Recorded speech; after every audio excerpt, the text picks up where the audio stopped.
Hey guys! So if you guys probably saw the video or two prior to this, I had talked about going to Canada, but this video is going to talk a little bit more about the experience of doing a land crossing from Seattle to Canada and on the way back. So here with the family, we're all here, but we're on the way to the Canadian border. But prior to today, there were some things that we did ahead of time. So let's go back in time. But this is 3 days before we go to Canada. Gotta get a PCR test. There is a site that I am very familiar with. Gonna do the PCR test, hopefully get the results within a day or so, and then that'll be good for uploading on the ArriveCan app. Have you swabbed here before? I have, yeah. Yeah, you're comfortable with doing it yourself? I think so, yeah. Alright, 10 more circles each nostril, okay? 10? Yep. Okay. Perfect. Alright. Thank you. That was easy. Okay. Should be getting back results within the next day or so. Testing is free. Made the reservation about a couple days in advance. Hey everyone, the following day, got my COVID test results. They told me it would take up to 3 days, but from the specific site, from my experience, I usually get it in less than 24 hours, and without showing any important information, cover that up. But my test came back as negative. So what I'm gonna do is save this PDF so I can upload it onto the Arrive Canada app, which I'll probably show you in a bit. But then also a recommendation from a friend that is Canadian that has been back to Canada within the past month. Print all your stuff out. So I'm going to be printing this out as well, just to have it on hand while we go to the border. You're probably going back in time right now, and it is the day before we actually go to Canada tomorrow, and I downloaded the ArriveCan app from the Play Store, or if you have an iPhone, just the App Store, and you pretty much start right over here. I'm gonna just go along. I took screenshots along the way, but I successfully already submitted the series of questions that this app asks you. They ask you about passport information, they ask you about vaccination status, they ask you about COVID results. They ask you in the very beginning if you are arriving by entry by air, land, or marine, and obviously we are going by land.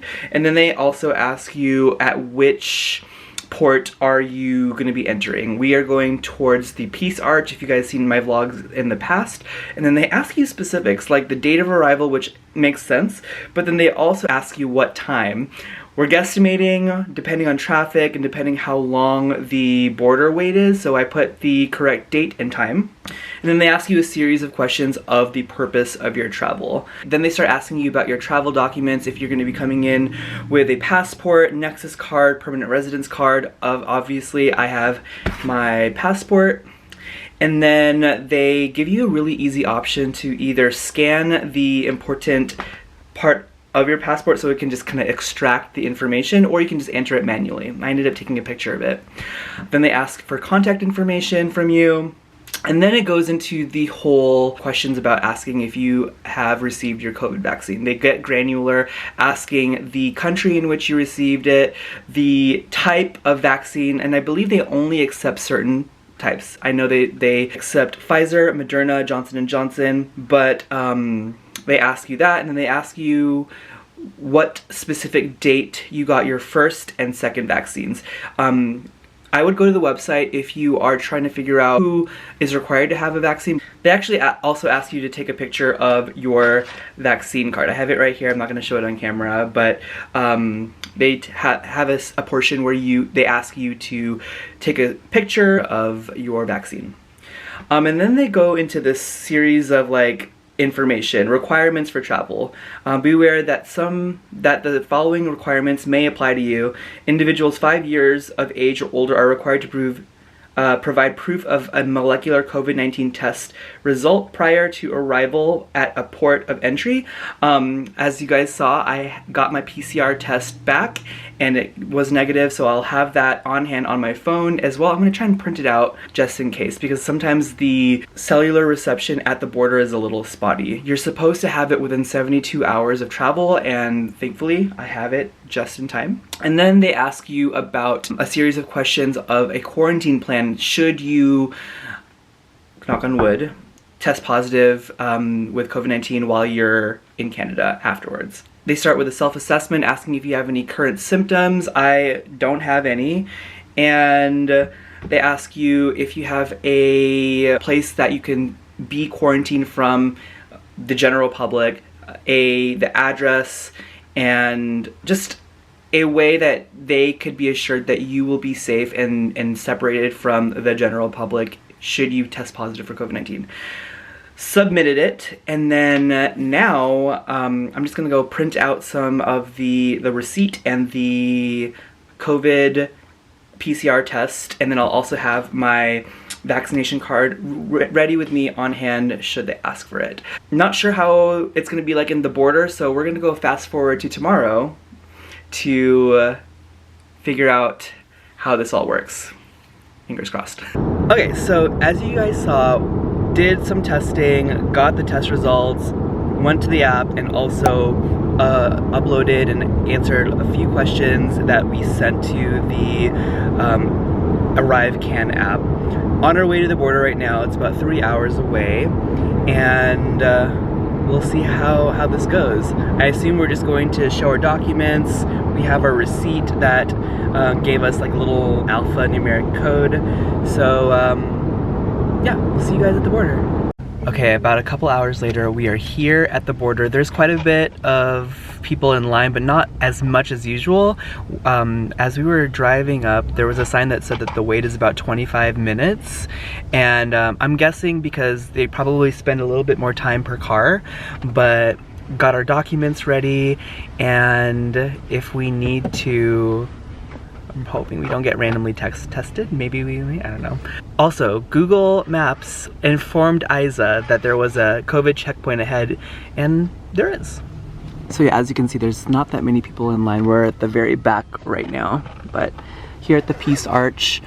So there are a couple of cars left in front of us. It was not 25 minutes, but tip for you guys, if you want to cross in a less busy border crossing, check out the Pacific Highway State Route 543, I think. That one, when we were coming up, said 5 minutes, and I just checked the border times on my phone and it said 4 minutes, so check that out. But almost there. We just got past. Went by pretty smoothly. I think it was a little bit longer because we had 5 people in the car. We ended up not needing to give our ArriveCan receipt, which had that alpha-numeric code, but we ended up giving our passports, our vaccination cards for those of us that are eligible to get vaccines, and our COVID tests that were all negative. Handed it to the lady. She was really nice. She asked us just basic questions. Do we have any kind of fever? We all said no. Where are we staying? Are we meeting anyone here in Canada? What is the purpose of our trip? Oh, it looks like there is a little COVID testing part right over here. Little tents here for those that are gonna get randomly tested. We thankfully weren't randomly tested, but we're finally here in Canada. Woo! Oh, Canada! Canada!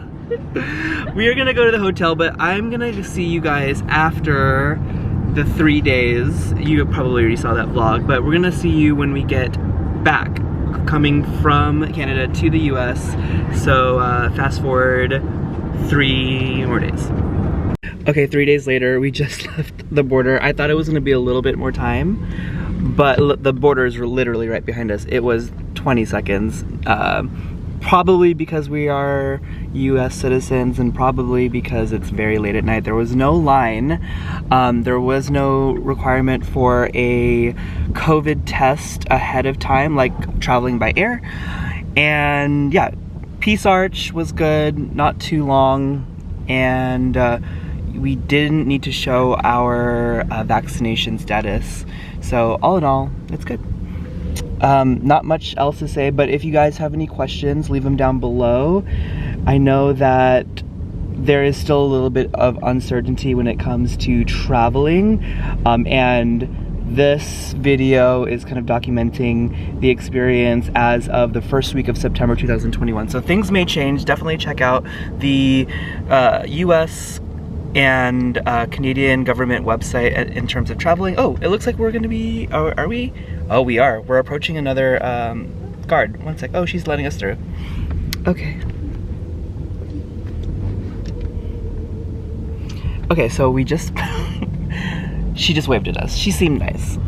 But yeah, we're back in America. Let me know if you guys have any questions down below, and we will see you guys in the next video. Bye.